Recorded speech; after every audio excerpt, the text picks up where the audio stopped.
अमित शाह द्वारा लोकसभा में संविधान संशोधन विधेयक पेश किए जाने के ठीक एक दिन बाद नेशनल कॉन्फ्रेंस के अध्यक्ष डॉक्टर फारूक अब्दुल्ला नई दिल्ली पहुंचे हैं। सूत्रों के मुताबिक फारूक अब्दुल्ला विपक्षी गठबंधन INDIA ब्लॉक के नेताओं से संपर्क कर रहे हैं और इन विधेयकों के खिलाफ सामूहिक रणनीति बनाने की कोशिश कर रहे हैं। इस राजनीतिक सक्रियता के बीच जम्मू कश्मीर बीजेपी अध्यक्ष सच शर्मा ने डॉक्टर फारूक अब्दुल्ला और अन्य विपक्षी दलों पर हमला बोलते हुए कहा कि विपक्ष सिर्फ हंगामा करना जानता है। इस विधेयक का मकसद भ्रष्टाचार और भ्रष्ट राजनीति के खिलाफ कड़ा संदेश देना है।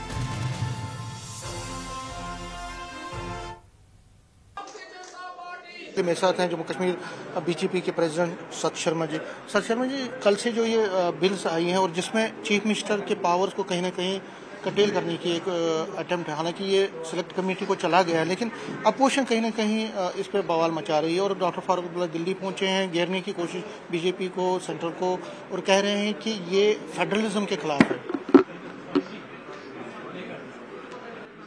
वो लोग जानते हैं, जो लोग दिल्ली पहुंचे हैं उनमें से कोई भी पॉलिटिकल पार्टी ऐसी नहीं है कि सदियों तक जिनका कोई प्राइम मिनिस्टर बनेगा। ना नेशनल कॉन्फ्रेंस का कभी प्राइम मिनिस्टर बन सकता है, ना PDP का बन सकता है, ना आम आदमी पार्टी का बन सकता है, और ना ही किसी समय में भारत की सबसे बड़ी पॉलिटिकल पार्टी कहे जाने वाली कांग्रेस का बन सकता है। वो जानते हैं, इसके बावजूद परेशान हैं। परेशान किसको होना चाहिए? जो देश के प्रधानमंत्री।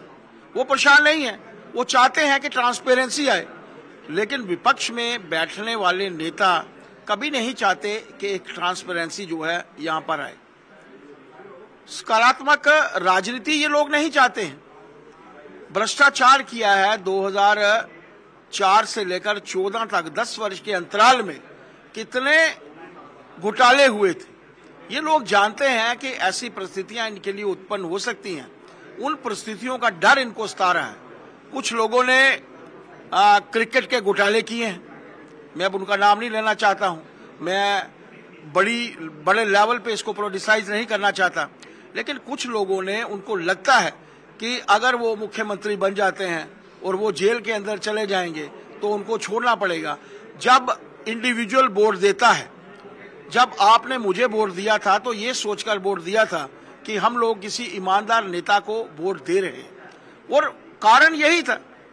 जब हम ईमानदार नेता को वोट देना चाहते हैं, हम लोग चाहते हैं ट्रांसपेरेंसी हो, हम चाहते हैं ईमानदारी हमारे सामने हो, हम चाहते हैं भ्रष्टाचार हमारे सामने ना हो।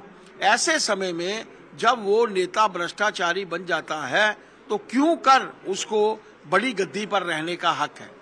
उसे वो हक नहीं मिलना चाहिए किसी भी सूरत में। और मुझे समझ नहीं आती कि क्यों उनको परेशानी है। 17 से ऊपर भारतीय जनता पार्टी की अपनी सरकारें हैं, गठबंधन सरकारें हैं। किसी पॉलिटिकल पार्टी की एक जगह सरकार है, किसी की 2 जगह सरकार है, कांग्रेस की शायद 3 जगह सरकार होगी, और उसके बावजूद इनको जो प्रॉब्लम्स है वो क्यों आ रही है मुझे समझ नहीं है। लेकिन वो कहते हैं कि आप लोग इन बिल्स के जरिए या इस लॉ के जरिए अपोजिशन को घेरना चाहते हैं। अपोजिशन की जो एक तरह से उनको घेर कर वेंडेटा, जो पॉलिटिकल वेंडेटा जिसको हम कहेंगे, उसको वो लेना चाहिए। कोई वेंडेटा नहीं है।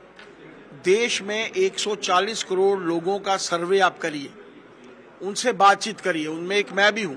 मैं भी चाहता हूं कि मेरा नेता भ्रष्टाचार से लिप्त ना हो। मैं भी चाहता हूं कि मेरा नेता जो है वो ईमानदार हो। मैं भी चाहता हूं कि मेरा नेता जो है वो ट्रांसपेरेंट हो। तो ऐसे समय में जब इंडिविजुअल चाहता है तो ये इंडिविजुअल की चाहत है। अगर कोई सरकार केंद्र में बैठी हुई है, अगर कोई वो बिल लाती है और उस बिल के को रखने वाले के मुंह के ऊपर प्रतियां फाड़ी जाती हैं, उनके ऊपर फेंका जाता है, ये वो भ्रष्टाचारी लोग हैं जो जानते हैं किसी ना किसी दिन वो अंदर होंगे और वो इंडिविजुअल होने के नाते, मिनिस्टर होने के नाते, CM होने के नाते उतारे जाएंगे। PM ये कभी नहीं बन सकते, सदियों तक, याद रखिएगा।